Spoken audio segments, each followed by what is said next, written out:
Hi, everyone, and thank you for joining us for today's webinar, Organic Marketing 101. This is the last webinar of our e-commerce and digital marketing series with Shopify, for now at least. So this webinar is brought to you by Shopify and Innovate Hawaii. Innovate Hawaii is part of the Hawaii Technology Development Corporation, which is a state agency attached to the Department of Business, Economic Development, and Tourism, whose mission is to grow the tech economy and workforce in Hawaii. Innovate Hawaii is the state's NIST Manufacturing Extension Partnership Center, which supports small and medium-sized manufacturers to enhance their productivity, growth, and technical performance through programs and services across the islands. My name is Nicole, and I'm a project engineer here at HTDC Innovate Hawaii. So some housekeeping items before we dive into the webinar. The session will be recorded and will be sent to all who registered. And we're already in webinar mode, so your cameras and microphones should be muted. Feel free to send in your questions during the session through the Q&A function or the chat, and Chris will be happy to answer your questions. So today we have Chris Snyder, Senior Community Manager of Shopify Spaces, who leads their outreach and community partnerships team, who will be talking organic marketing. After spending 15 years in both small business and corporate regional management, Chris has owned and operated nearly a dozen small businesses, both in the United States and abroad. Based in Los Angeles, he has worked with Shopify Spaces for the last 3 years, using his experiences and background to help others succeed. So now I would like to welcome Chris to take the lead for today's session. All right, thank you very much. Let me get this turned on and get this set up and all this opened up. All right, appreciate it. Hope everyone's doing okay today. Thank you all for joining. My name is Chris. For those of you who haven't seen me before, I'm based out of Los Angeles. I'm our senior community lead in sunny California. Well, it's not really that sunny today, but normally it's, pretty okay here. Today, we're going to talk about organic marketing, and that's a perfect thing for this time of year, because as we're thinking about, Black Friday and Cyber Monday and all these kind of holidays that are coming up, one of the things that's really, really important to do sooner rather than later is to start thinking about the organic marketing side, the social media and SEO and all these kinds of things. So we're going to dive into all that today. Before I get too far into this though, let me drop the link because I will 100% forget if I don't do that.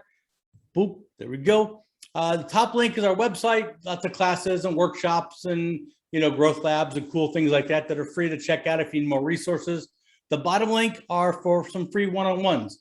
So if you want to grab that virtual coffee, talk about your business, your branding, get a site audit, have someone give you some feedback, things like that, use that link. We're opening up some more of those free one-on-ones. So if you try it right now and it says none available, give it like 10 minutes and some more will fire up. We just opened those up just a few minutes before we started.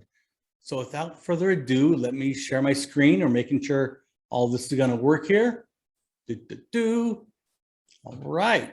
I have the chats opened up in front of me, so feel free to say hello, introduce yourselves, chat amongst yourselves, ask any questions. If there's something on the screen you want to talk about, just say, hey, tell me more, and I'll stop and, tell you more about it. Easy peasy. So let's talk about organic marketing and what it is and all that kind of thing. We have a bit of an agenda we're going to go through. We're going to talk about marketing essentials, because if you've ever spent time with me and one of these things, I just can't go without kind of talking about the basics and the fundamentals. We're going to talk about what is organic marketing, and then we'll get into really the 4 tactics, strategies, pillars, whatever you want to call them, of what is organic marketing, kind of, the 4 main building blocks of organic marketing. SEO, that's where we'll spend the most of our time, because that tends to be where there's the most mystery and the questions and all that kind of thing. Social media, and not really paid ads, but from an organic marketing and SEO and algorithm standpoint. And then email marketing and some content marketing there at the very end. So with that being said, let's talk about marketing essentials. Now, marketing essentials, let's call them your branding essentials, your fundamentals, all these kinds of things. Why are we going to talk about those today with all this stuff? Why are we going to talk about unique selling propositions and photography and copywriting and target audience? You've probably heard me babble on about this before. Well, we're going to do some work today about organic marketing. And the whole idea is to get traffic to your site, right? Hopefully, right? That's the idea, traffic to your site. So if we're going to do that, and if you're going to put in that work and that effort to get these people to come to your website, don't you want it to look good? I mean, if you're going to invite someone to your house, you make sure your house looks nice. You do dishes, you clean up and all that. It's really the same concept. You want to make a great first impression. And really what you're trying to do is to maximize the potential for every single visitor who comes to your site to convert, to turn into a customer, to spend some money on your site and spend as much time on your website as possible. And that's really what we want to do. We want to maximize the potential of every single visitor. And to do that, really, it's making sure your website is going to connect with them as closely as possible so that they're going to engage with it, it's going to resonate with them. And, everything's really going to connect as much as possible with them.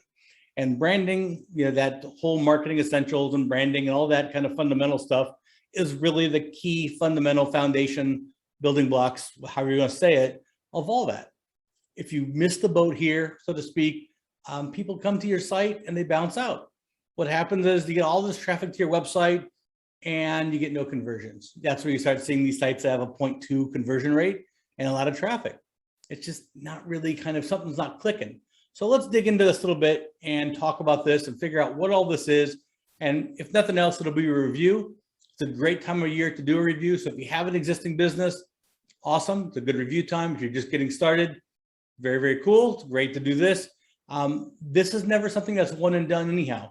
So any business that's out there or getting started, keep in mind, this is not something that you're going to set it and forget it. I got my branding in place and 5 years from now, I'm just gonna, forget about it.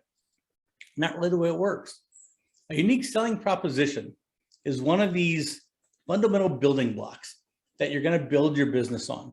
It doesn't matter, if you're brick and mortar or pop-up or you're selling, shave ice out of a tray. It doesn't matter what you're doing. A unique selling proposition is what's going to make your business stand out from the crowd. What makes it unique from the other businesses in the market? What makes you preferable to a person over the building next to you or the business up the street or the competition? It's what makes you a little bit different. Now, it can be anything, and some of you have heard me talk with this before. It can be literally almost anything. That you're a woman-owned business, that it's an indigenous-owned business, that you are been open 100 years, that you have the best product, the biggest selection, the best customer service. It can be almost anything. And it's not that you're going to be the only one in the world who's doing this, right? You're not going to be the only, Latina-owned business in the world or whatever. It's just simply something that's going to make you a little bit different than some of the others. And hopefully that difference is going to resonate with some of your target audience. And that difference is something that makes it really, really important. And that difference is something I want you to keep in mind, because being different or being unique isn't really enough. You have to explain why. You have to do some education in here. Let me give you an example. Let's say I have this great business and I sell these really nice leather handbags, and they're all locally made. They're all handmade. And I use this imported Italian leather, right? Well, that sounds really nice. So my unique selling proposition would be that I sell these handbags that are locally made, all handmade, using imported Italian leather. That's how I'm different. That's kind of my thing. Cool. But as a customer coming to my store, so what? What's really in it for you? What's the value to you? What's the benefit to you as the customer? Why should you buy it? Why do you care? It's nice and it sounds nice, and it's kind of sounds expensive, but where's the real benefit to the customer that's really going to connect them to it emotionally? Or they look at that and go, yeah, that's something I'm really interested in. What's going to really resonate with them? Now, if I said that my business is, I make these handbags, they're all locally made by hand, using this imported Italian leather that's a thicker leather than most leather on the market, and it's going to last you twice as long because it's thicker. Suddenly, then you can see why there would be a benefit to you as the customer. It's going to last you longer, right? It's valuable to you. You're going to buy it once, it's a better investment. It's going to last you twice as long as something else. Okay, I get that. And with any unique selling proposition, that difference is what's important. Now, going into the holidays, not everybody's going to be trying to understand, are you a Latina-owned business, or what's unique, what's different about it? But they are going to be trying to understand who they're supporting, what they're supporting. Are you a small business? And they are going to want to understand what's different or valuable about the product or about the brand. And they're going to want to make sure that what they're buying has value to it. It's something unique. No one wants to buy just the same old t-shirt that someone else gets every year. They want to buy something that's a little unique. So it's important to make sure this is digestible very, very quickly on the homepage. When someone lands on a homepage, they're going to skim. When I look at this homepage, this is Warby Parker. They're a great company. Not trying to knock them here, but all I see is thank you, 5 million, and a bunch of pictures. Now, if I'm shopping and I'm in a hurry and I got a list, I got to buy a t-shirt for Johnny and a cup for Susie and an ink pen for somebody else. I got a list of stuff. I got to move through all these things to shop. Do I want to read 5,000 words and look through 5,000 pictures to figure out what's happening and what I'm looking at and why I should care? Probably not, especially if I don't know the brand, I don't know the product, and I really don't have a connection to it. I'm just trying to buy something. Probably not. So it's really important to make this really, really clear and evident. Now, this is a social impact. This is a social impact value proposition or unique selling proposition. And it's important, and a lot of people that's going to resonate with. Just make sure that you're able to communicate that at a quick glance. So when I land on that page and I see thank you 5 million, I'm like, okay, whatever. But ideally, if you can communicate what's different about your brand, product, or service quickly, and why I should care about it quickly, you're going to be much better off. You're going to get that conversion, and even better, you're going to get someone who's going to start clicking and engage with your website at a faster rate, rather than someone who goes, and kind of starts scrolling around, half interested, looking for maybe what they're looking for. Emily has a question here. Are you able to touch on growing organic reach for nonprofit sales? Absolutely. Actually, we'll go through that. Give me just about 10 minutes into this. We'll hit on those both with social media and with SEO, 100%. Now, there's another aspect to this whole unique selling proposition portion. This is Mast chocolate. Mast makes these $12 chocolate bars. And yeah, it's a $12 chocolate bar. So it better be pretty good. Now, with Mast, there we go. Their unique selling proposition is this whole thing about the process. They use these beans, they hand sort these beans, everything's hand sorted. Very cool. Except, I'm kind of a skeptic, and, I guess I can be a little cheap, and I think it's 2021, man, get a machine so I don't have to pay $12 for chocolate. Like, I don't get the connection. I got to pay $12 for chocolate because you got to hand sort beans. Like, get a machine, or what does this do for me? You hand sort them. Does it melt better? Is it healthier? Does it taste better? What's the benefit for me? Why do I care that you hand sort this thing? Now, if they told me that they hand sort these beans because it creates hundreds of jobs in El Salvador, and part of the reason they charge that amount is that they also use that money and the profits to support the families of their workers and send the kids to school, that makes a lot more sense. And I feel a whole lot better about supporting a brand and paying that amount for a chocolate. It makes this kind of, that circle of life thing, right? You feel better about being a part of this whole process. And when you start getting into that kind of explaining of the why, it feels pretty good. It's just communicating that, telling that why behind it. It's like if it was a cup of coffee. If you walked into a coffee shop and it was $12 for a cappuccino, are you crazy? What is happening here? But if they explain to you that, these beans were grown this way and they're picked here and these are the farmers, and, we do this and we charge this much and we use these farmers and we use these beans for this reason and we give them jobs and we take care of their families, and it's, this whole business is set up to really take care of this whole community, they may win you as a customer long-term. And even though you might not be able to afford a $12 coffee every day, you might feel pretty good about taking care of this or being a part of this community. It can be part of something bigger. But there's sometimes it's not easy to find a unique selling proposition. I mean, sometimes I'm a t-shirt store. I just sell hand towels or socks or whatever. It's not always easy to think about what should I be kind of focusing on.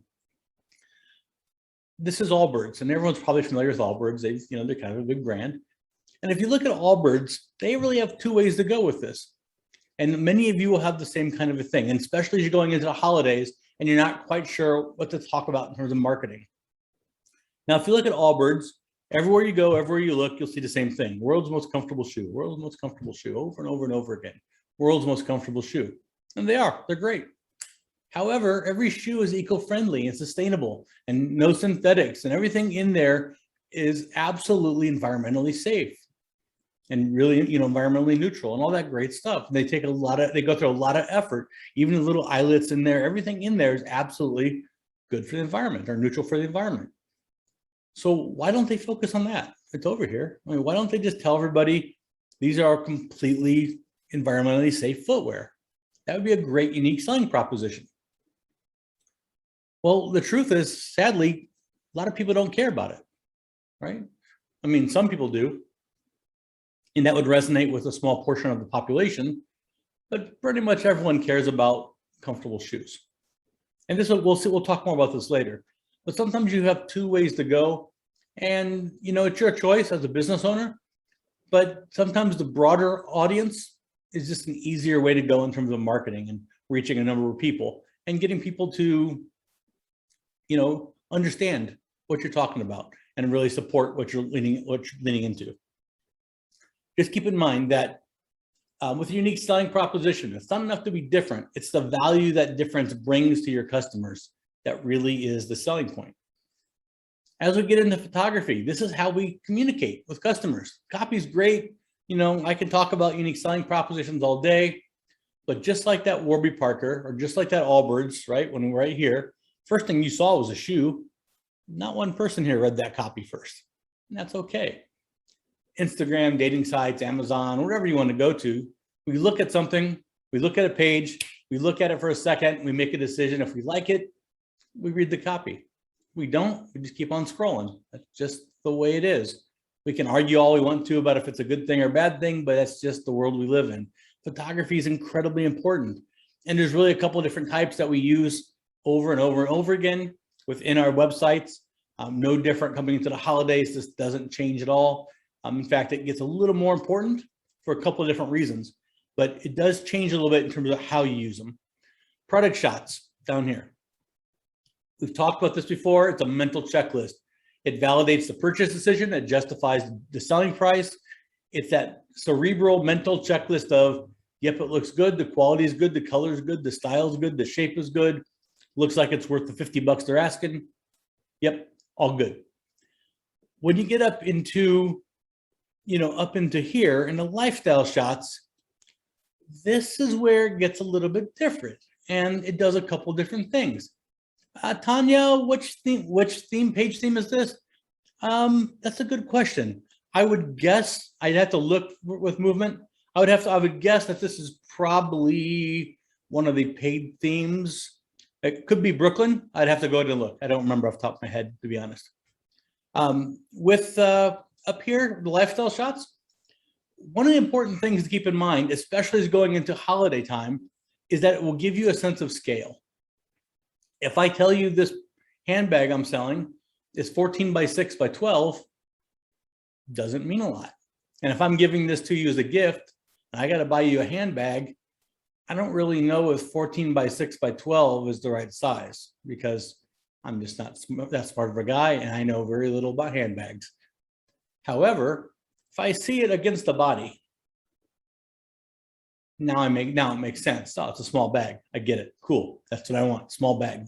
Yep, got it. If I tell you this watch is 36 millimeters, what does that mean? I don't really know. I'm buying it for someone who has a small wrist. Is 36 millimeters good? Maybe. But if I look up here and I see it on somebody, I get a sense of scale. I get a sense of size. It's really important at this time of year. Without that, there's some people like me who just have a tough time making that decision. And anytime you give someone that little bit of pause in the buying process, you can lose the sale. Because if they're unsure, they might say, you know what, I'm not quite sure, I'll wait.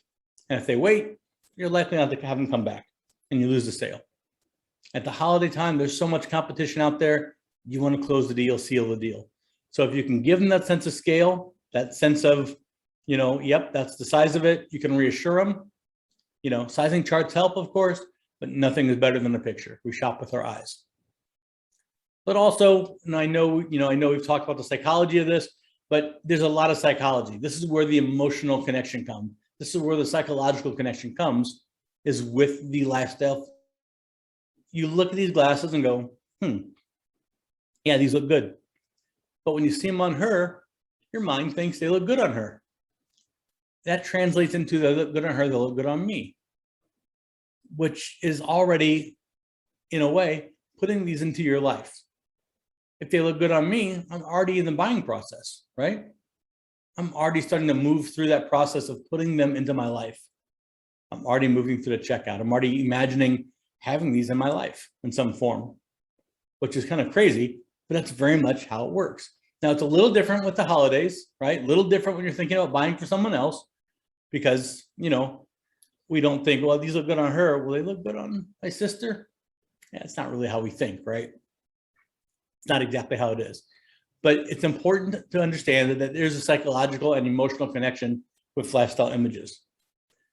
This is the toughest part for me. It's the art of writing copy. It's like 50% art, 50% science. And it's that whole act of really strategically writing something that's there to, its whole purpose is to persuade someone to take some form of action, right? Click on this, add to cart, buy now, tag a friend, give me your email address.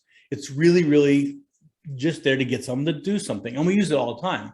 Product descriptions, promotional emails, Facebook ads, your SEO stuff like titles and meta descriptions, product titles. We use it all the time, tons and tons of times. We just don't think about it in that way as we're doing it.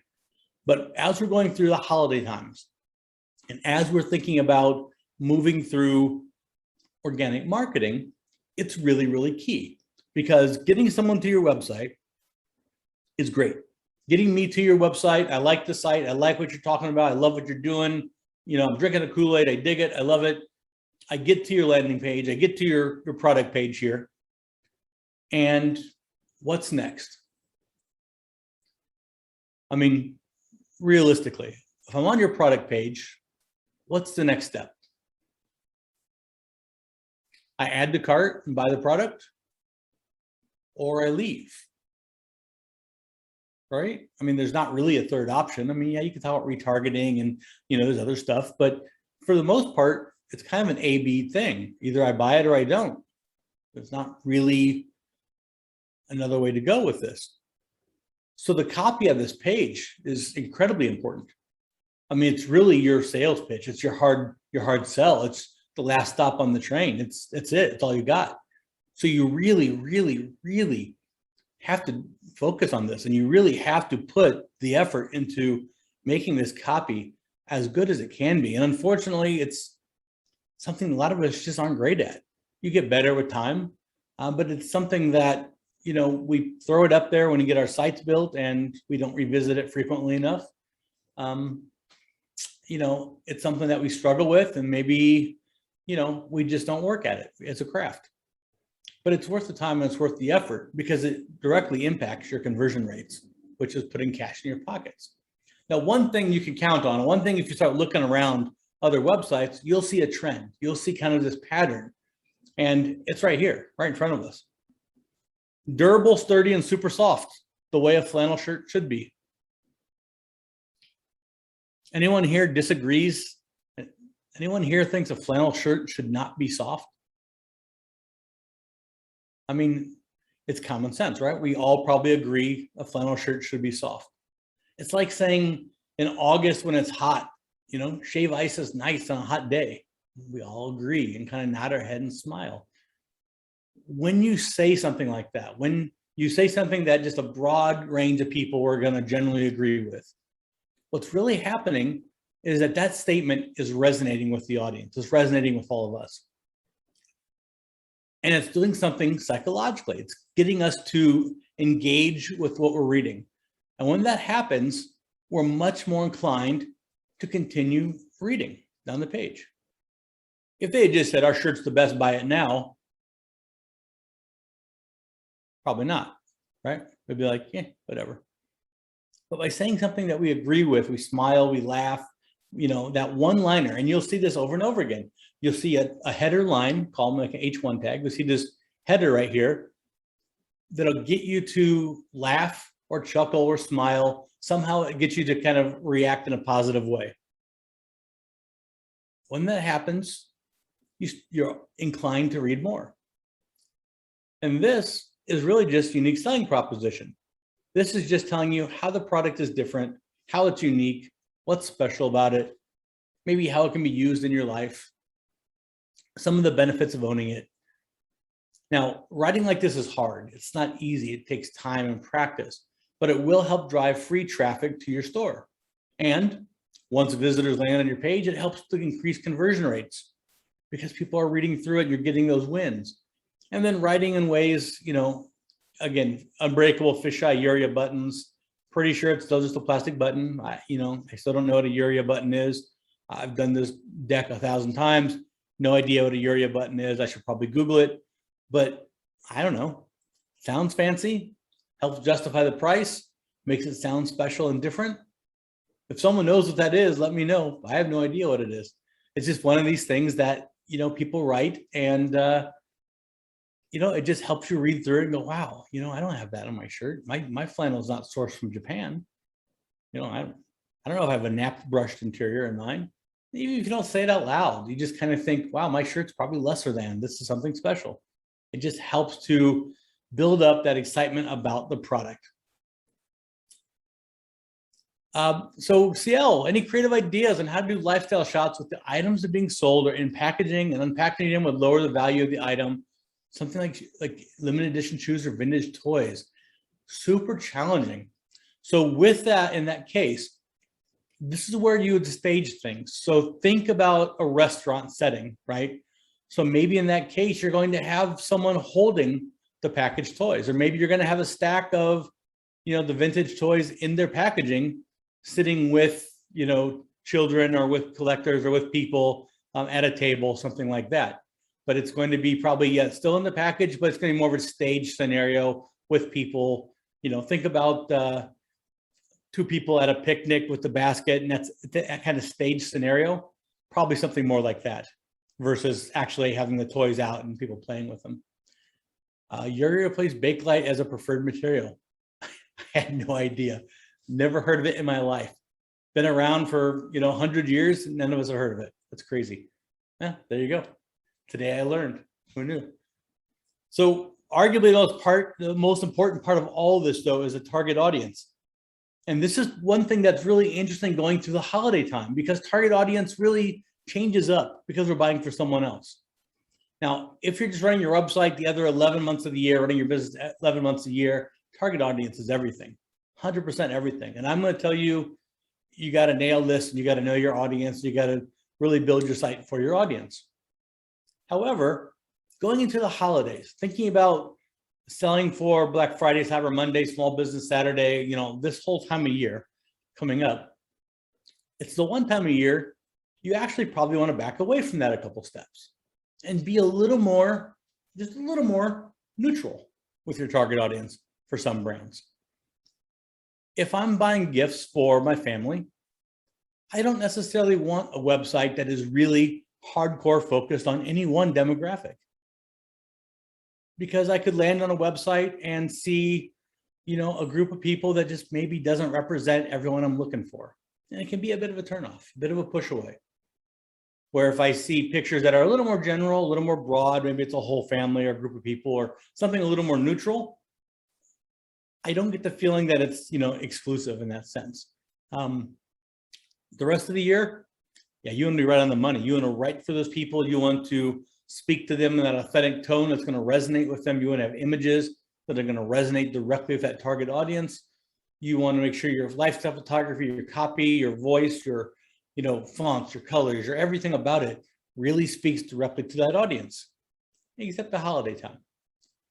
Be a little more neutral. Don't be too extreme any one way or the other. Unless you have a product that really is geared directly solely for one group of people, and that's, that is what it is. And that does work for some brands. But for many, you're going to want to be a little more neutral so that you do have that gift giving potential. So that if I drop on a website and I'm buying a gift for my grandparents, I come here and I'm gonna be like, well, I don't really see anything for grandma on that picture. I don't know if I'm on the right site or not. This is the watch website, right? Movement, you sell watches. Now, if I land on this page, am I really going to think there's going to be a watch there for grandma or grandpa? Maybe not. Realistically, they sell plenty of products that would be fine for a senior. Watches, leather band, pretty traditional things. But you just don't get that vibe from looking at that. So the holiday time, I would probably back that down. Maybe a little more toned down with some of the minimalism and, the photography and that kind of thing. But with all that being said, let's talk about organic marketing. What is it? Let's move into the topic here, since we have all that stuff set. This is that wiki definition of organic marketing. The big thing to keep in mind is that it's naturally over time instead of artificially paid links or boosted posts. Now, paid ads are great.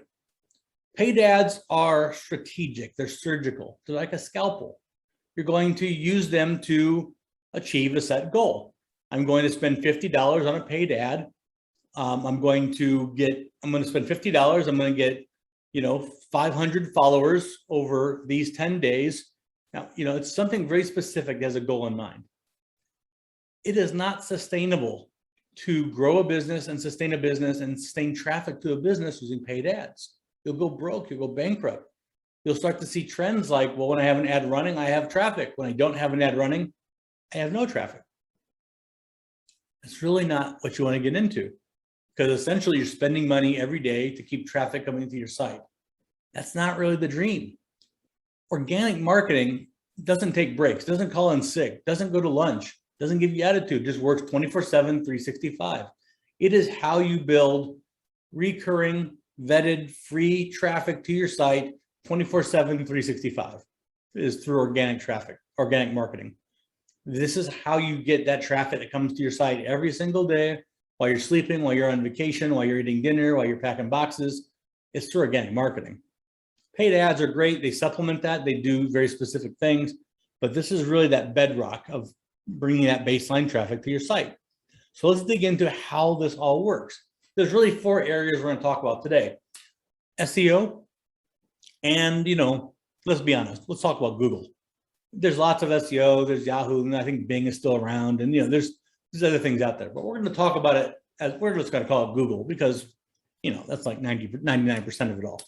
We'll talk about some content marketing, social media, and email marketing. Not in that order, oddly enough, but we will talk about these 4 things. And please don't go in before you get there. Don't be in the chat telling me that email marketing is dead and all that. It is not dead. If you look at my inbox, it is not dead. I'm telling you. So what is SEO? Let's talk about Wikipedia. Here we go again. Now, this is great, right? This is, we all want to be high in a search engine result, and we all have a rough idea of what SEO does or is supposed to do, but there's so much mystery around it, and there's so much misinformation out there about it, and there's so much just crap that gets put out there about how hard it is. And you got to hire experts, you got to spend money, and there's so much you can't do. And I hear about these really advanced H3 tags. You got to go in and change the custom URLs, and you got to ding on in all these links and all that. I hate to say it, but so much of that just isn't necessarily the case. As a business owner, I'm not just talking about Shopify business owner, as a business owner in general, these things on your screen right here, these 5 things on your screen, you can absolutely affect these 5 things for free yourself right now in just about every website, every platform, every type of store you have. 5 things right there. Now, these may not seem like a lot. You think, oh, these are kind of small things. This is like 80% of SEO. I mean, there's a lot to SEO, but this is a huge part of it. This gets you 80% downfield. If you nailed these 5 things, and I mean, if you really had these 5 things locked down, the amount of impact and benefit you would get from this is huge. It's massive. The truth is, most businesses don't, right? Most businesses don't really have these done so well. And so they wind up hiring somebody, and you spend a ton of money to have someone go back in and do this for you. And to be honest, all this, as I'm going to show you, is really just filling in the blanks. It's typing in some words. Yeah, there's a little bit of strategy involved, and yeah, in some cases there's some a learning curve of figuring out what to type in the blanks, but it's not hard. And it does just take a matter of sitting down on your website and typing away. Now let me qualify that a little bit. If you have a website with 5,000 pages and 5,000 products, that's a lot to type in. But for most businesses that have 50 products, 100 products maybe, it's completely doable over time. Remember, you don't have to do this all today. These are things you can start to work on over time. So let's break this down. Let's look at each one of these, how you can affect them, how it all works, and let's kind of dig through this a little bit here. So product titles, this is a biggie. I picked this one for a reason. The first thing we need to do is give a product a relevant product title. Now I picked this title and this product for a reason. It's a little controversial. This product is called Ultra Soft Flannel. Should it say Ultra Soft Flannel Shirt? Does it have to say Ultra Soft Flannel Shirt? Is it bad not to say shirt? The truth is, it's not really a right or wrong answer. And that's one of the interesting parts of SEO. And that's why there's so much misinformation and back and forth. And there's people that make a living writing these blogs and websites and YouTube channels and careers out of doing this stuff. There's not really a right or wrong answer. There's a lot of best practices. There's a lot of strategies. There's a lot of people that have great strategies that have worked for them with specific brands in the past.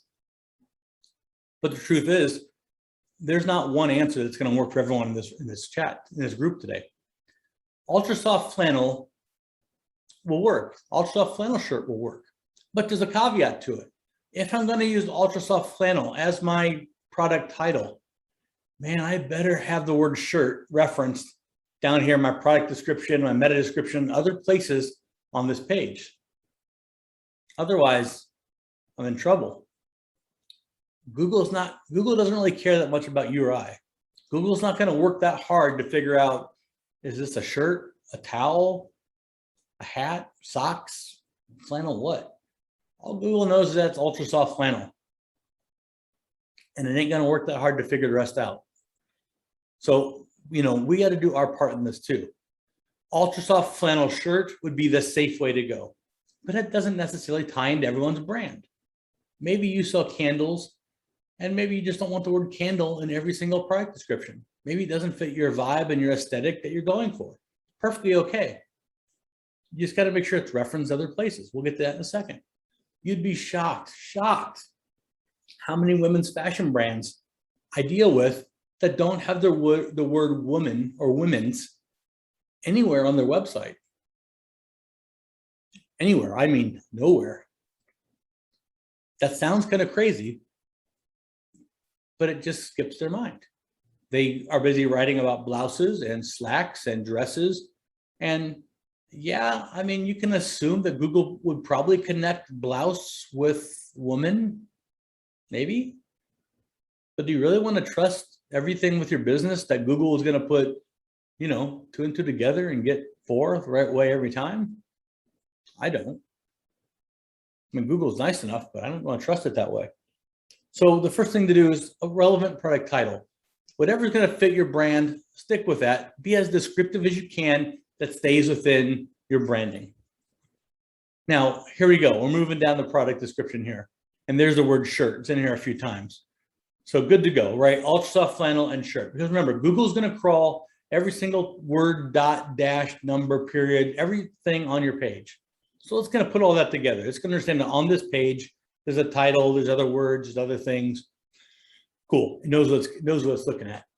But, and it's kind of a big but, you really got to make sure that you're using the right keywords in here to help drive this traffic. So the question always comes up, what's a keyword and how do I find them? Well, the first thing I would do, there's two things I would do first. There's two of the easiest ways to go about it. Let's talk about the shirts. Take a look at the shirt you're wearing. Just look down at the shirt you're wearing. How would you search for it in Google? I mean, I got this kind of blue hoodie thing on, right? Little yellow strings. I wouldn't just type in hoodie in Google. I might type in blue hoodie, maybe blue men's hoodie, maybe blue men's hoodie with yellow strings, maybe lightweight blue hoodie with yellow strings. That's a great way to start thinking about keywords. What would someone use? What word would someone use to search for your product? It's a great way to think about it.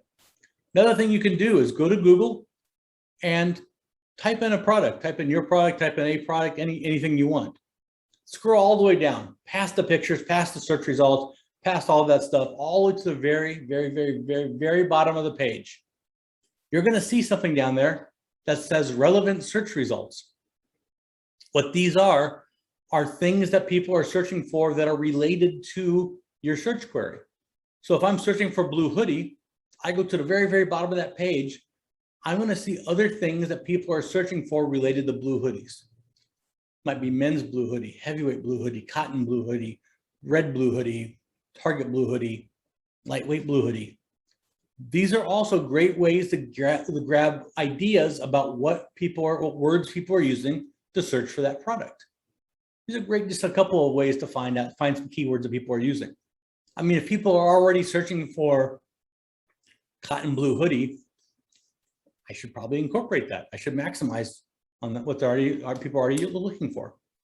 That's not easy to write in that fashion because you don't want to just put cotton, comma, blue, cotton, hoodie, comma, like you don't want a keyword stack. You get penalized for that. That's not great. You want to weave it into a paragraph. You want it to read nicely and be kind of written in a way that people don't realize that they're reading these words. But doing it in this way really, really not only helps people find you, but it helps these people convert. It helps them feel like we talked about earlier, like they're reading a nice descriptive paragraph, which is pretty awesome. Alt text is kind of a sleeper. It's one that a lot of people don't know about, or if they do know about it, they don't know about everything that it does. If you're using Google Chrome, go ahead and right click on any picture. Go to the word inspect, and all this little nonsense over here pops up. Now it'll show you where it says alt equals, it'll show you what that picture is, what Google sees that picture as. Most likely, most of us save our pictures and we don't rename them because, we're all kind of lazy humans. Look at your pictures in your phone. You probably have it as image179.jpg. I know I do. I never rename them when I save them. Nobody is searching online for image179.jpg. It's not a thing. So how would Google ever connect this picture to Allbirds shoes if this picture is called 179.jpg? It wouldn't, plain and simple. So what alt text does is save you the hassle of going through and relabeling and renaming all your pictures and uploading all your pictures. It allows you to go in and put an alternate name in here. I'll show you how to do it in a second, but you can see here, it says alternate equals Allbirds men's merino wool sneakers, gray, size 12. So alt text actually pulls it up. It actually tells Google what's inside this picture. Pretty cool, right? Has two other kind of secret benefits. One, if that image doesn't load for whatever reason, bad Wi-Fi, something happens, image doesn't load, Google will actually display that alt text in place of that picture. Also pretty cool. But maybe the best part of all this is that if someone is visually disabled, they're not able to see that picture. They're not able to visually look at that image to understand what's there. And they're using an audio reading device. It'll actually read this alt text out loud to them. It would actually read Allbirds men's merino wool sneaker, gray, size 12 out loud to them. So it makes your site more accessible just by having that. So you're really killing three birds with one stone. Probably a bad pun to use, but using you're really solving three problems at once just by using alt text. Helping with SEO, giving that kind of visual backup, And then you're really making your site more accessible just by alt text. Meta descriptions is probably the one thing most people are familiar with. They have an idea what they are. They see them at the bottom of the page. Most people don't understand the strategy of meta descriptions. Meta descriptions are distinctly different from your product descriptions. However, most people just copy their product description down into their meta description, and that really shouldn't be the case. A product description is there to get me to buy the product, right? Your meta description is there almost solely to get me to click on the link in a Google search. It's there, it's almost 100% responsible for a click-through rate. Why should I click on your link instead of the one above or below it? So it's really there to tell me, why is this site different? Why is this product different? Why should I click on this link instead of the one or above or below? It's very, very different. And actually, if you look right there, you see those three dots? Google cuts it off at 150 characters. You only have about 150 characters to really tell the good stuff so people can see it. So you have a very small amount of characters that you can use to really let people know, why should I click on this link? Michelle, alt text in terms of accessibility shouldn't be a benefit, should be for consideration. I agree, 100%. We're going to talk about how to do that in a second, but I agree, alt text should not be an option. Personally, I think it should be a mandatory field. I think when you upload a picture, it should be a mandatory field. I think accessibility shouldn't be an optional thing that, we can take it or leave it. I think it should be something that's built in, baked in, and should be given as a part of what we do when we build sites. But that's just me, and I'm just one dude. So what can I say? So let's talk about how to do this stuff. I'll use Shopify as an example because it's what I have access to. It's really very similar across all platforms. So whether you're using Wix, Weebly, BigCommerce, Small Commerce, Medium Commerce, Square, Squarespace, Squarebox, whatever you're using, it's all fairly similar here. Product titles, right across the top. We talked about this a little bit already, being really descriptive. Then your product description down here, we talked with these already. But I want to get into alt text. Now this has changed, and this is actually an old screenshot. So it's a little bit different depending on what version you're using or what platform you're using. But generally speaking, you're going to go to whatever picture on your back end. When you click on it, it's going to open up this box. That's going to allow you to type in your alt text. Now, the thing about alt text, you want to think about what you're going to say. Don't just cut and paste your product description in there. That's not what you do here. You want to think about who's going to be using this and what needs to be said. Imagine that you can't see this picture and someone's going to read this to you. You want it to be a visual description of what's physically in this picture. Now, I don't mean, blue sky with waves, 6'2" tall, blonde-haired guy with surfboard. You don't have to go crazy with all that. But you do want it to be a visual description of what's in the photograph so that the person shopping, even though they can't see, can still have the same intelligent experience that you or I would have. You want it to be fair, and you want it to be authentic, and you want it to be realistic. So, super light wetsuit, 3.2 millimeter, that's probably the very bare minimum. I mean, ideally, you would probably want to note the color of the wetsuit and, size and some things like that. You want it to basically be so that if someone read it out loud to the customer, to you or I, we would know what we're looking at. That's simple. It doesn't have to be fancy. You don't have to worry about keywords. You don't have to worry about SEO and phrasing and all that kind of stuff. Just a good, honest description of what's inside the photograph should be what you write in there. It doesn't have to be anything elaborate. It doesn't have to be a paragraph. A nice, simple description of what's in there. For this, I would have probably wrote, I think the product is called Super Light Wetsuit. So, black super light wetsuit, 3.2 millimeter, size extra large. Pretty simple, right? I don't know if I would get into, 6'2" Dutch guy carrying a yellow surfboard on a beach with waves and a blue sky. Probably wouldn't have gotten into all that, but you get the point. Just make sure that it's, keep that in mind. That is a primary consideration for alt text, and keep that in mind. And for Bernadette, we are 100% going to talk about product reviews. They're a huge portion of this whole thing. And then meta descriptions down here at the bottom. I know I talked about this already. Your title and the meta down here. You do have the ability to change URLs with your metas. I'm not going to get too much into this today because that when you start changing your URL, your page URLs, depending on your site and how it's built and the platform you're using and the way things are structured and things like that, you can actually cause a lot of problems for your site. So if you're going to change URLs, make sure you know what you're doing and you understand if you need redirects and you know what you're getting into. If you're not sure, maybe reach out to somebody and double check before you start changing things around. Otherwise, you can actually make things quite a bit worse before you start doing all that. So a couple other tactics here. We got a question. Let me pull up the question box. I haven't done that yet. Yeah. Can I expound more on toning down minimalism in design during the holiday season? Absolutely. Let me talk about that for a second. So all I really meant is that your website design should really be a little more neutral during the holidays. So if you're extremely minimalistic because that's your target audience, or maybe my target audience are, young teenage girls, and so my website's very pink and feminine and cursive-y and that kind of a thing, I would probably tone that down a little bit during the holidays. That's really all I'm saying. You don't have to go crazy with it. Just probably stay away from extremes. Is probably all I'd be looking at here. And when using titles, descriptions, image, alt text, do you recommend a certain word count limitation? Not really, other than in meta descriptions, keep in mind that the first 150 characters are going to be shown to the customers or to the people looking at it. And you only generally have 320 characters available for meta descriptions, just in the field alone.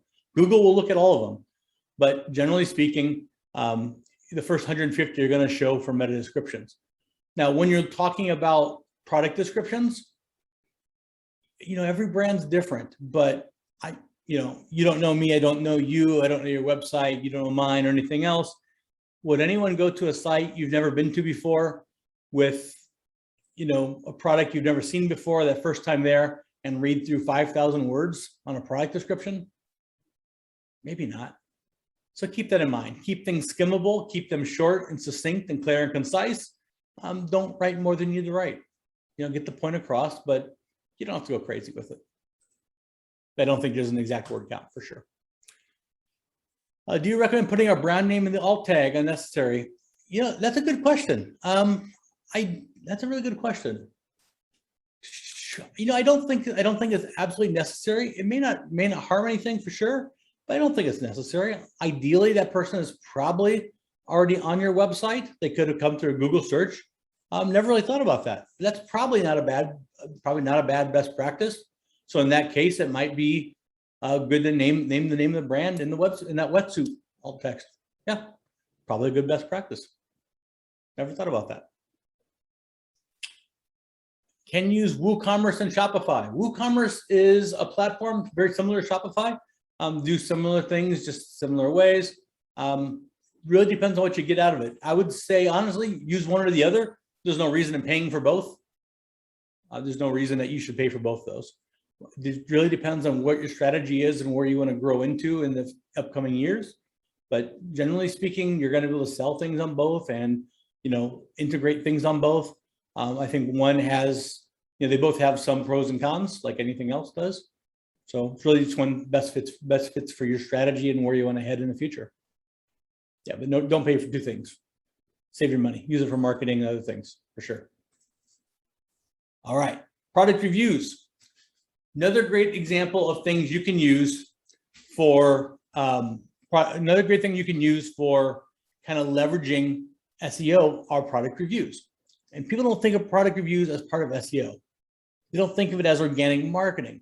But when you look at these and you see things like nice shirt, great shirt, great shirt, even on this next one here, down here, it's simple, it's sleek, it's classy, it's sporty. These are all on a product page, right? What are these all? These are all keywords. These are all words someone might be searching for. Great watch, classy watch, chrono watch, universal watch, classy watch, sleek watch. These are all things that could be tied into something people are searching for. On top of that, they build trust, and on top of that, they help conversion. They have a ton of benefits. We know that product reviews go a long ways towards conversions. But in terms of organic marketing and SEO, they absolutely play into it. It's something that absolutely ties into keywords. It absolutely ties into searches. It absolutely ties into organic marketing in that sense. It's not thought of in that way. It's just that nice little side benefit. All good. I agree with Emily. That's a good best practice. I'm going to add that into this deck. I don't know why I've never thought of that before. It seemed kind of silly. I never thought of it. So let's talk about Google. Let's talk about SEO, how it works. Get a better, deeper understanding of all of this good stuff. Got my little picture here, my little spider. I'm not much of an artist or any of this stuff, so I do what I can. But let's get a deeper understanding of how SEO works, and particularly how Google works in this example. Because there are a couple things that get said and get thrown out there in the world that I want you to be aware of. First of all, Google is going to crawl like that, little spider. It's going to crawl your web page. It's going to crawl every single page on your site. It's going to look at every single dot, number, dash, everything on your page. Everything on every page. And it's going to analyze it. And it's going to break it down and put it into this really big database, just like a big old filing cabinet, right? It's going to find red and put red in there, and t-shirt and put in t-shirt, and men's in the men's. It's going to break it all down and file it away. No problem there. We all kind of get that. That's how it works. However, this is where things get kind of weird. And this is where all the mystery happens and the misinformation happens, and some of the marketing kind of BS happens as well. When I go and I sit down on my little laptop and I type in men's red t-shirt, it's going to send that query through Google and goes in a filing cabinet, and really, really quick, it goes to the red and pulls out the red and the men's and pulls up the men's and pulls out the t-shirt and pulls up the t-shirt. And it runs it through this ranking algorithm before displaying the results to me. Now, this is where we want to talk for a second, because there's a couple things that get thrown out there. We see all over the internet people saying they're SEO experts and they're going to solve your SEO and they can guarantee 10 times extra SEO results and all this stuff.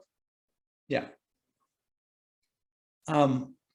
We know that in that algorithm, there's a certain number of things that Google indexes, somewhere between 10 and 13 things. Every year, Google releases updates. And they say, hey, we're going to, we're updating these couple things in our SEO algorithm. Back in April, they made an announcement they were going to start weighing page loading speeds a little more heavily than they have in the past. We all went, oh, okay. So we know page load speeds are one of those 10 to 13 things. We don't necessarily know what all these 10 or 13 things are. We've put them together over the years based on the announcements, but we still don't necessarily know how they're weighed. Is page load speed 5%, 55%, 85%? No, we don't know. What all is in there? We know, page load speed and image optimization and age, domain age, and we know some things that are in there. The truth is, nobody really knows what's in there except Google. It's proprietary and it's a closely guarded secret. So when people say they're SEO experts and they're going to, fix up your SEO and make things better and guarantee your results, keep in mind that this part of the puzzle is a part that even the best out there are really only gauging it based on their experience and what they've seen or what they've done or what they've experienced. But none of us know firsthand unless we happen to work for Google or have a friend sneaking out Google secrets somehow. It's really closely guarded. It's an industry secret, and they're very, very protective of this algorithm. Nobody knows. You can't buy your way to the top. There's not a way it's known to really cheat your way to the top. And I don't know anyone that I've never seen a list of all these things with any kind of documentation that backs up. These are the 13 things that the algorithm says, and these are 100% the documentation that backs that up. Never seen it. Looked for it. We've all talked about it. Never seen it all. So keep that in mind, right? So as Google feeds that through that search result back to this algorithm and displays it on my screen, it's going to look something like this. And this is the part we're all familiar with. And if it's done right, this is what it shows. Now, a couple things to be aware of in this. One, it says 318 million search results. So you can guarantee that this search result is page 1 and that's where all the good stuff happens. It's all magic happens. But there's probably like 200 pages of search results. And when's the last time any of us went to page 55 of the Google search result? That just doesn't really happen. That's just not really a thing, is it? So you want to be on page 1, maybe page 2 at best, but you're going to be page 1, ideally in the top. But also, these are sponsored ads, right? This is a sponsored ad. So these are really the first true results right here. Okay, cool. It's also important to understand how this all works, because they didn't search for shoes, did they? They didn't just type in shoes or sneakers, because they probably would have got Nike. Let's be honest. They would have got Adidas. They would have got, a big old company with a big old budget doing a ton of big old marketing.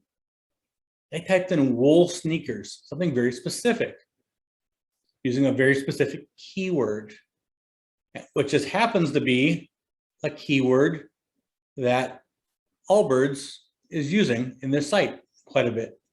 The word wool, you see it highlighted here quite a bit. That goes to show you the power of a keyword. Now, if Allbirds had not had the word wool anywhere in there, they wouldn't have matched. Google's smart enough to match up sneakers and shoes, like that's a thing. However, wool, if I had typed in cotton sneakers, wouldn't have been Allbirds. If I typed in leather sneakers, wouldn't have been Allbirds. Keyword is everything. So understanding your keywords, understanding where you fit into that marketplace, understanding how people are going to search for your product. Yeah, you might not own sneakers as a whole, but you might be able to own wool sneakers. And as long as you're able to own that area and communicate that area and market that area, and as you go online to Instagram and Facebook and all your promotions, and let people know that we're made of wool, wool, wool, wool, wool, and people start searching for wool, wool, wool, you can own a certain area of the internet and do really well with it. I had a restaurant in 2015, a soup restaurant. We made homemade soups and things. And, lots of soup restaurants out there, but we were pretty proud at the time that my staff was able to have the first 10 spots on a Google listing in LA for soup. Now, we didn't own soup across America. We didn't own soup across California, but in our little piece of the world of the internet, we own soup. And you can do that too, but it's just focusing on that one little chunk of that one little keyword or those group of keywords, and one at a time, finding those keywords, owning that, and adding in another keyword, owning that one, and moving forward. But there you go. You got to help Google help you. Product descriptions, titles, meta descriptions, all these things. You got to get them. You got to get them right, and you got to spend the time to kind of dig into those. This is the hardest part of the puzzle. It takes the most time. Your meta descriptions, for example, every single web page on your website, your About Us page, shipping policy page, return policy page, FAQs page, product page, collection page, every single page has a meta description. Every one of them should be updated. Yeah, there's a lot more that goes into SEO. We can talk about backlinks, H3 tags, and there's all these other things. But these 5 things are going to get you 70 or 80% down the field, get you a lot of mileage without really having to be very technical or really having to learn a lot of added specialized skills or take webinars and classes or anything else. Just take some good old-fashioned elbow grease and a little bit of typing. Social media is one of the easier ones because we're all pretty familiar with it. We all love to hate it. I mean, none of us love Facebook, but it's kind of a necessary evil. But as we think about it for social media, as we think about it for organic marketing, it's different than paid ads. And yeah, we know these things, right? We know it's there for building awareness and surveying audience, and sharing engaging content. We know about this stuff. However, man, it's just not used well in this regard across the board. People still think social media is there to sell product. You see it all the time. It's there to sell. It's there to sell. It's 2021. Nobody wants to be sold to. People want to be engaged with, and engagement equals sales in 2021. Here we're back at Allbirds again. You see, world's most comfortable shoes. Now, if you remember, Allbirds had 2 different ways to go with their unique selling proposition. Allbirds here has 1,500 posts. I like Allbirds. I have a pair of Allbirds shoes, comfortable. I would never want to see 1,500 pictures of shoes. Why would I follow that? Why would I want to engage with that? Why would I want to see 1,500 pictures of shoes? I wouldn't. And they know that. They've been smart about it. So what they've done is they think, well, what else resonates with our audience? What else does our audience care about? Well, remember that second value proposition? Everything's eco-friendly and sustainable, environmentally sound and all that. So what do? They tie it into the rest of their things. Social media is there to engage with your audience and to get your audience to engage with your brand. It's not there to sell to people. It's really about making, well, think of it like a swimming pool in the sense of organic marketing. Think of it like a swimming pool. And you're at the far end of the pool. It's a nice sunny day, the water's warm, you got a little drink, everything's perfect. A couple of kids in the far end of the pool, and they're being good. They're not yelling, they're not screaming, they're being quiet. You don't really notice them much. You're enjoying your day. They start fighting and screaming and yelling and splashing and throwing balls and being crazy. You're going to notice them a lot. It's not going to be great. You're going to notice them. That's exactly what engagement is with social media. It's making those big splashes. It's making those big waves. And the more engagement you have, essentially the bigger wave you're making. And that bigger wave, that bigger splash you're making, that's what gets noticed by SEO. That's what gets noticed by Facebook's algorithm and all these kinds of things that start to matter and get you shown to people organically. I'm one dude. If I start a Facebook page today and I make one post today, do you really think Facebook thinks that's important to show to people? Nope. Even if I spent some money, probably not. But yeah, Facebook's not going to give that any kind of credibility or weight. If I'm, a guy who has 1,000 followers and 1,000 posts, and each post gets 1,000 engagements, it's a lot different.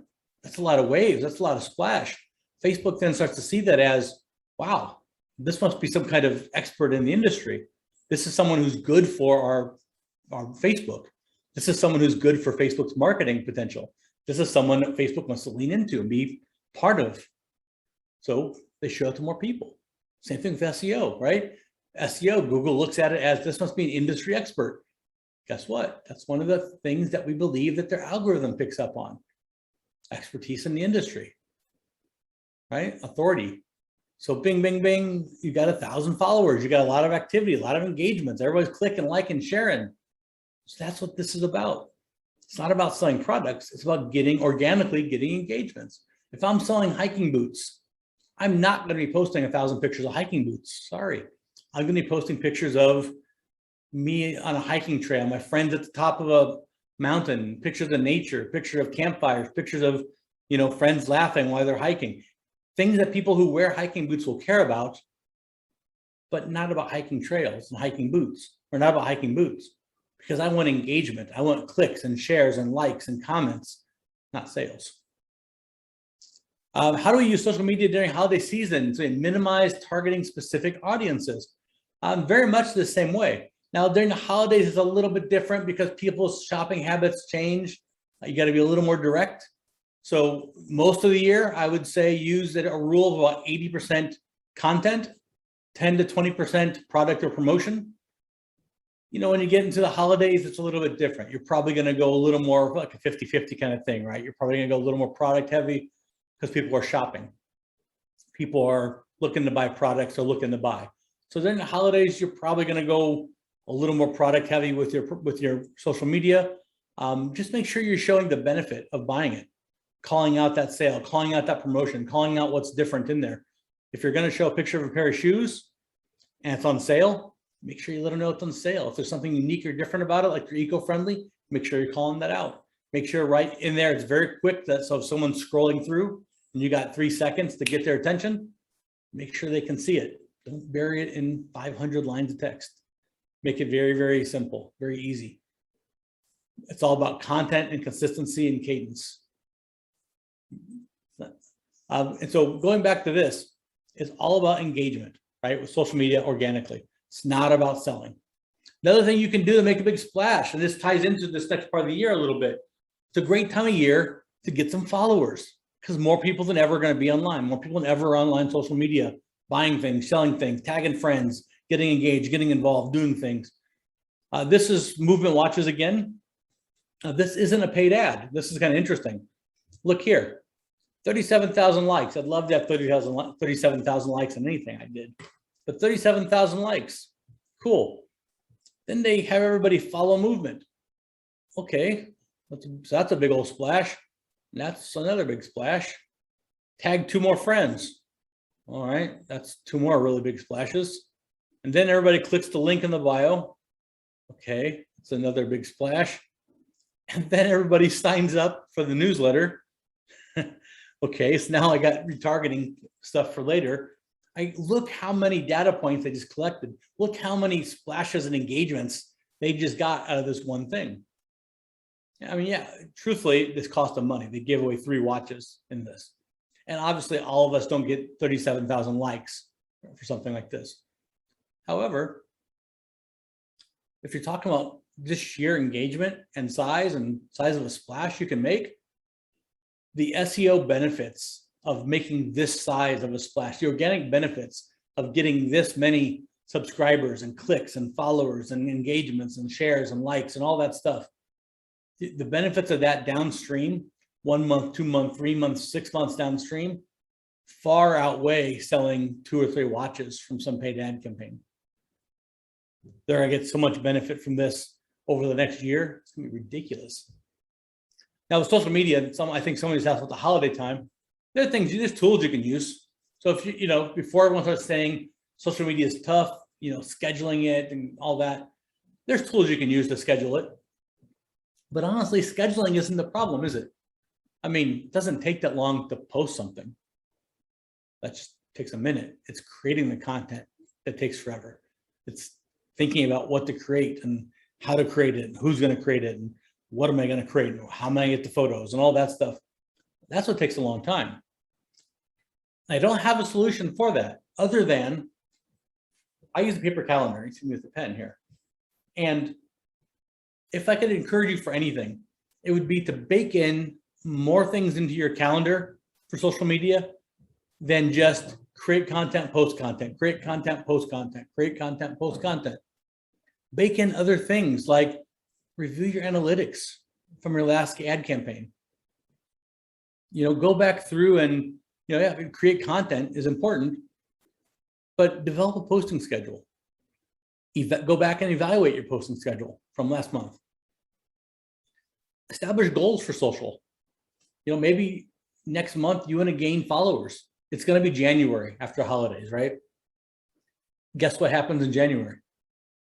People are broke. They don't want to buy stuff. Maybe if it's really deeply discounted, but you can gain new followers. Maybe it's a good time to get new followers or get some email subscribers. So maybe it's a different goal for January than it is for December. Maybe it's, determining that brand voice or researching industry trends and topics. So bake in other things other than just create content, post content, create content, post content. If I can implore anything out of it, that would be the one thing I would ask, is to bake in time to work on your business, not just work in your business. It's so easy to get caught up being head down, grinding away at the small things that you don't have time to look up and focus on the bigger things. And those bigger things are really what help your business grow and scale year over year over year, month over month over month. Email marketing, these go pretty quick. We're going to wrap up here pretty quickly. Email marketing isn't dead. 100% not dead. Everyone says it's dead. Year over year over year over year, month over month, it still converts twice as high as social media. I mean, we keep looking. Everyone says it's dead and everyone keeps checking. It just isn't dead. It keeps kicking. Still converts over 4%. Social media, even in the best case scenarios, excluding maybe December, social media still converts at around 2.5% at best. Email marketing converts at 4.3%. It still outperforms almost anything else. And even though, It can cost money depending on how many subscribers and how many emails you send.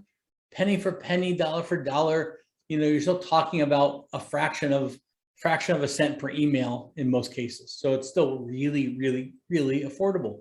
And most of it you can automate. You automate the welcome series, you automate the abandoned checkouts. Your newsletters are just a template. You're plugging things in. I do our newsletter for Shopify LA and Shopify New York, and it takes about 20 minutes to plug things in, because it's just a matter of, all month long or all week long, creating the content as I go and then plugging it in. It's not too bad. Bernadette, is Mailchimp still one of the industry's top choices for email marketing? Interesting question. So Mailchimp, who I don't know if you know, Mailchimp was just bought by Intuit just recently.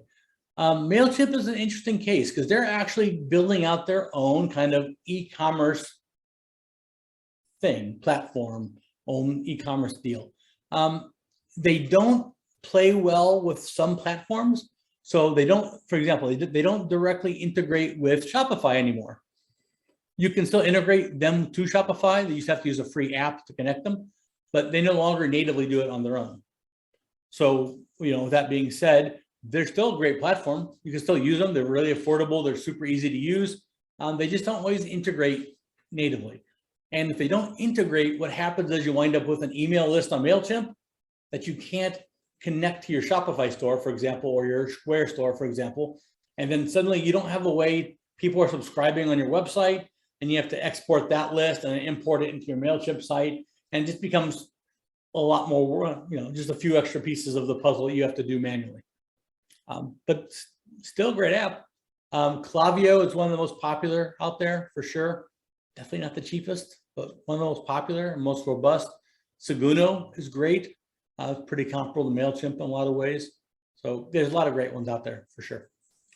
Constant Contact is another popular one that had a lot of bad reviews a couple of years back, and they've kind of revamped and they're coming back. And recently they've made some changes, and a lot of people seem to like them now. So definitely something to check out. Happy to also do some app recommendations. So if you want to talk about that at the end, or if you want to do a one-on-one, definitely love to talk about apps. Let's talk about some emails. Which one do you like better? I know the answer. Everybody always gives me the same answer here, but I'm always curious to ask. Which one does everyone like better?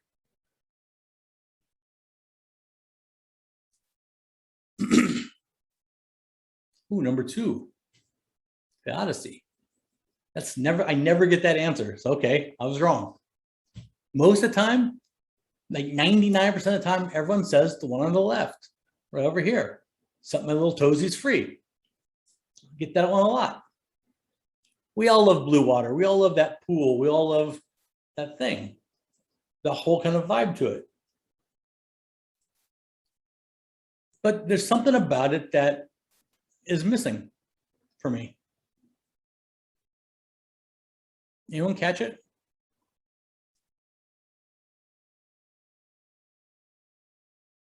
There you go.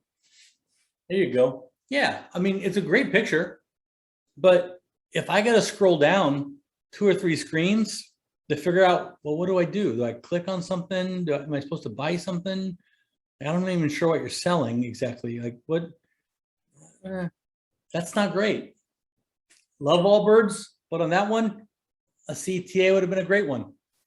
One thing all these do is they all have a bit of unique voice, a bit of unique imagery going directly to the target audience.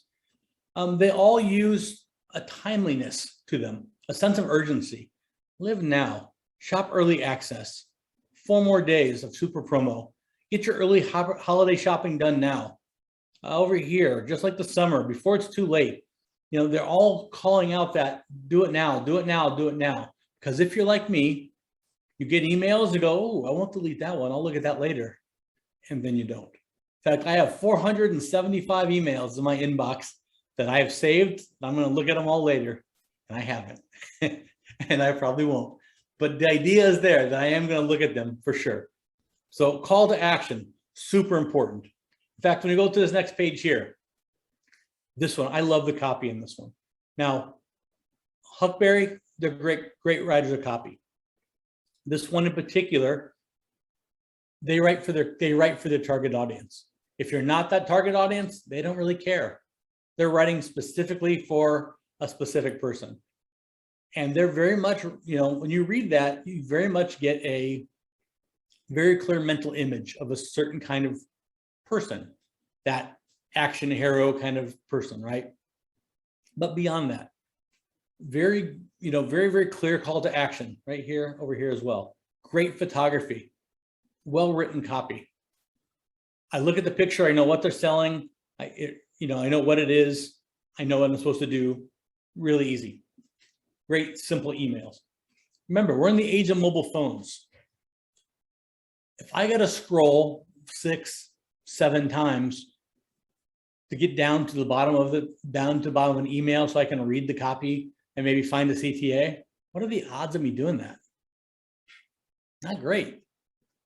If I can open my phone, see a picture, and there's a CTA right in that picture, I know what the product is right there. Yeah, much more likely I'm going to take some form of action. And you're not going to be number 476 in my inbox. Now, last but not least, talk about content marketing. This one goes kind of quick because we've already talked about everything that leads up to this. Content marketing, biggie here is does not explicitly promote a brand, but it's there to stimulate interest in its products. Well, what does that mean? Aren't we here to make money? Aren't we here to promote things and kind of get people excited? Well, yes and no. Content marketing has a lot of ways to go. We're familiar with it. We see it all the time. We're familiar with YouTube. We're familiar with profile interviews. We're familiar with all this stuff. I left blogs out of here, and I'm going to talk about blogs in a second. Don't you worry. But I want to talk about these 4 things first, because these are 4 things that I think get a bit of a bad rap, and people think I can't do these. These don't work for me. What's the one word that's not on this page? This is movement watches. There's one word not on this page.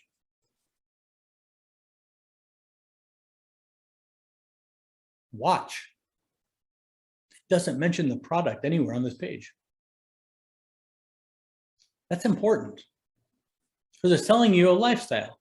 They're selling you a dream. They're talking about people who do things while wearing the watch.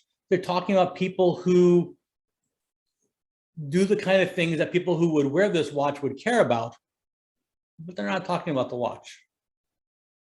They're talking about the guy Sam who's living every day like it's our last, and all the stuff that maybe this target audience cares about without actually talking about the product. And that's a pretty interesting thing. It's a pretty interesting point to make. It goes back kind of to my point about hiking boots. It's like talking about hiking and hiking trails and campfires and vistas and the best hiking trails in LA and all these kinds of things without ever talking about hiking boots, ways to take care of my feet after a hike or to tie my strings or to do whatever without actually talking about the product explicitly. This is something that shows value to your customers. People who are interested in hiking boots find value in that without feeling like they're being sold to. They follow you, they engage with you, they share it, they click it, they like it, they go back every month, they follow the page, they stay engaged with it. And when it comes time to buy that next pair of boots, yeah, these 20,000 subscribers, if they haven't bought a watch from Movement, what are the odds that when they do buy a watch that they're going to check out Movement first? Probably pretty good. Now, as we get into ambassador interviews, and then in here, partnerships with influence and this kind of thing. The reality is that it doesn't have to be a celebrity. It doesn't have to be anyone famous. It can be a friend. It can be a family member. It can be just a neighbor. It can be anybody who has a relevant story to tell. And that's something that's pretty interesting to think about because it's not about connecting with someone famous. Yeah, the likes are fine. And it's great if they have a huge built-in audience. That's always a nice perk. However, it's more about engaging with an audience. So if I'm selling a product and my target audience or people I hope to connect with are moms, do I really care if it's a celebrity mom or just another mom who has a great story that's going to resonate with my audience? they're going to connect with them on the same way. In fact, you could argue that my audience might connect more with the regular everyday mom who has a life they can relate to versus a celebrity with nannies and $1 million house. Sometimes the more realistic option is a better option. This is something everyone can do. There's no reason you can't have an ambassador or a profile VIP merchant or just a regular merchant, a regular customer who you can spotlight and have them kind of share their story, share their experience, and others relate to that, because it's about engaging. It's about relationships. It's about what's going to resonate with an audience, not about driving sales or having that FOMO of, oh, look what Kim Kardashian wears, I should buy that same shirt. That's not what we're doing here. And then last and certainly not least, blogs. Blogs, they're a great way to engage your audience. They're a great way to drive organic traffic. They're just chock full of keywords. They resonate with a ton of people. They give insight into your brand and to yourself and to everything else. By posting on a regular basis, it shows Google that, one, your site is still active, which is important. But they also act like, think of them like balloons. All these posts, all this content, they're like balloons. You put them out there on the internet and they just kind of bounce around, waiting for someone to connect with them via keywords. I lived in Cambodia for a while. You can see the picture back behind me. And I've told this story before, and it's a relevant thing because it's a blog story. We lived in Cambodia, and that was kind of crazy. And we took our dogs there, and that was even crazier because I couldn't figure out, do my dogs need to be quarantined when they go to Cambodia? And that was a deal breaker. If we have to quarantine the dogs, we're not going. So we kept looking, and all the websites were in Khmer. We couldn't find any of the paperwork. We couldn't find vets. We couldn't come across any information we needed. And I was doing Google searches like crazy. I'm just Googling every search term every phrase I could find, and finally came across a blog of a woman who, she just had a blog attached to some website, some random site. And she was basically complaining that the park next to her house had been roped off for some construction. And so she used to take her dog there to walk because it was grass, and now she didn't have a grassy area to walk her dog. Well, I was kind of out of options and time was running short. So I was like, well, she's in Cambodia and she has a dog. So, I'll give her a go. I sent her a message. I followed the blog. I reached out to her and I sent her a message. Turns out she was able to give me the information I needed. She owned a business in Cambodia. We were, friends with her and her husband. We went to dinner with them lots of times. We're customers in her business for many years. Still kept in touch. Even now we're back in the States and things, all because of a blog, all because Google connected my search for, dog license, dog permits Phnom Penh, dog permits Cambodia, with her walking a dog in Phnom Penh.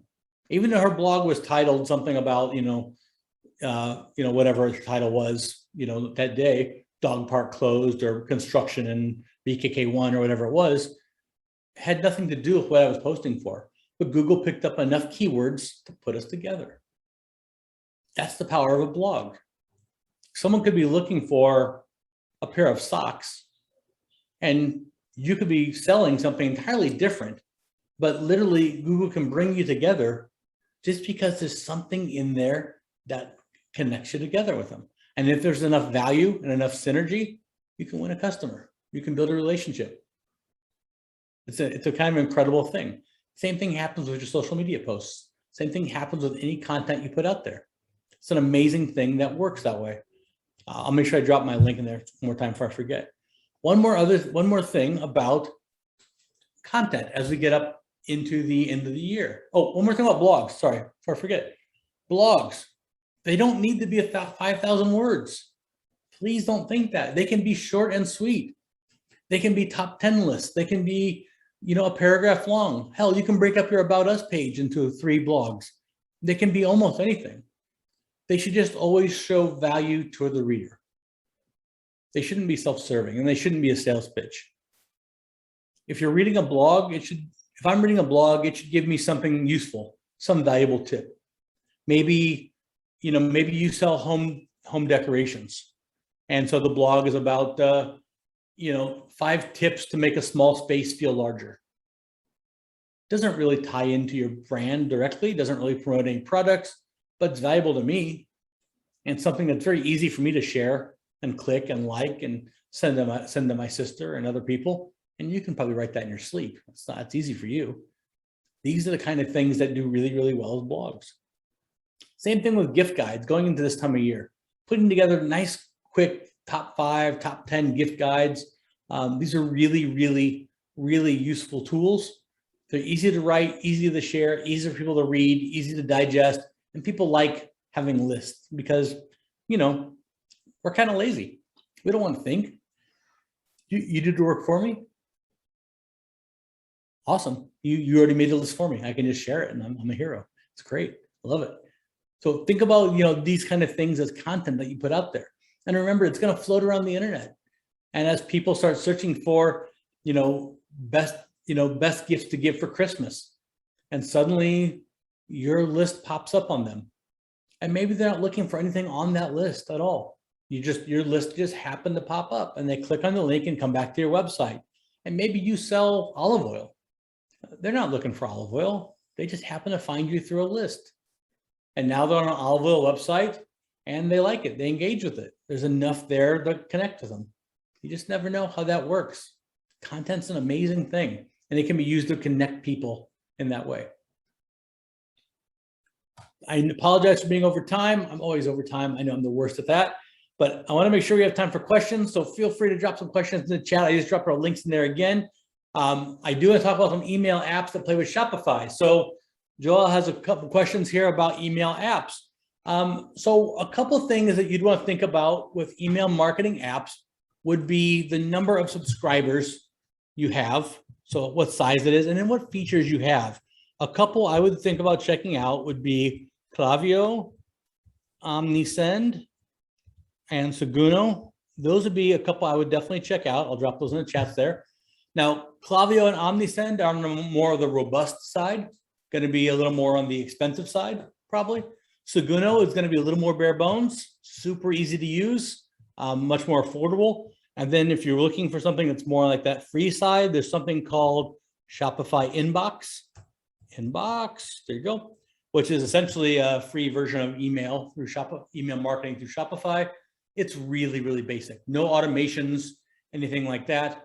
So if you're just looking for super basic, like to send emails, that would be an option. But if you're looking for automations and things, need something to scale and grow, Klaviyo is a really good option.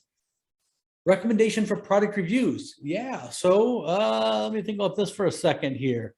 Product reviews. So the first one that comes to mind is called Product Reviews. It's a free app by Shopify. It's basic. It's just a basic kind of Shopify version of the Amazon review product. That would be the first one that comes to mind because it's free. However, there's a couple others. So if you're looking for one thing to know is if you're looking for picture reviews or you're looking for reviews that do like testimonials and things like that, those work a little bit differently.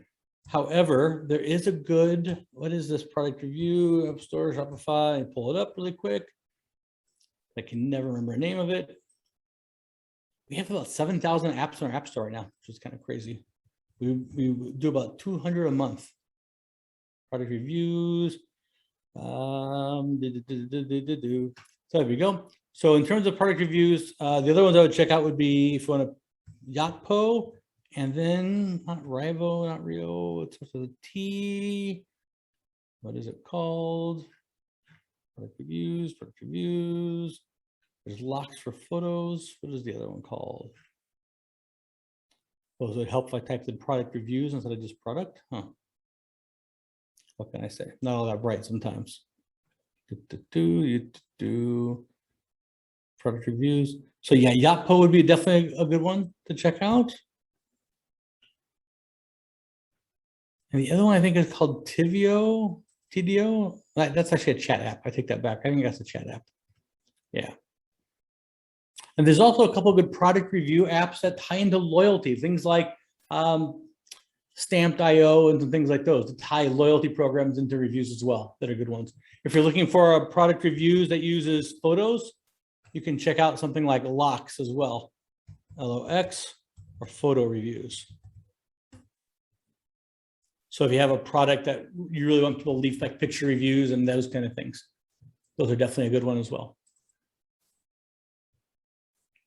The toughest part of product reviews are getting people to use them, getting people to leave them, right? Shopify for startups, awesome, good question. So I'm very close with them. So Shopify for startups is a whole different program, and it works a little bit differently. It's invite only.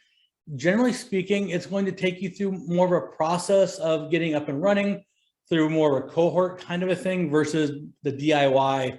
You start up on your own, you go to webinars and you learn on your own, and that kind of a thing. It's also a little bit different in scale. So when you're thinking about being a startup, you're probably not just, maybe I'm a side hustle and I have a 9-to-5 job and I'm just gonna kind of launch a business on the weekends and kind of, monkey around with it and see how it works out. As a startup, you're probably, more of an intentional entrepreneur. There's probably more capital involved. You're probably thinking about a bigger investment and a kind of a longer term strategy. It's a bit of a different mindset getting into it. So it's really designed more for that intentional entrepreneur versus someone who's going to DIY it and kind of, do it in between, 9-to-5 job or things like that. It's a great program. So if you're involved with it, and if you're working with Desiree and them, it's terrific. Absolutely.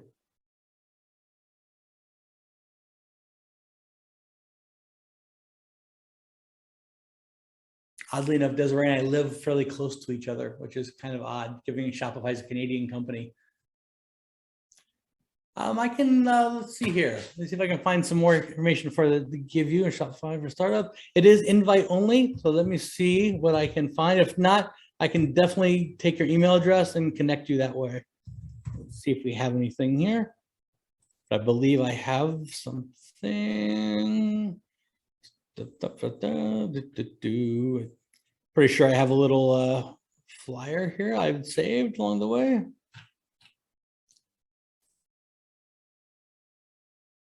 That's the partner program. So many little programs and things. My pleasure. Happy to help. Love doing these things. I'm the luckiest guy in the world to be able to do this stuff for a living. Start your business, academia, so many things. So Mel, I will get the information to you. Either I'll get it to you through Nicole, or I will get it to you directly. We'll get the information to you and see what if that works for you or not. If not, I think Nicole and Ellen have it as well. I'll just take this email down real fast.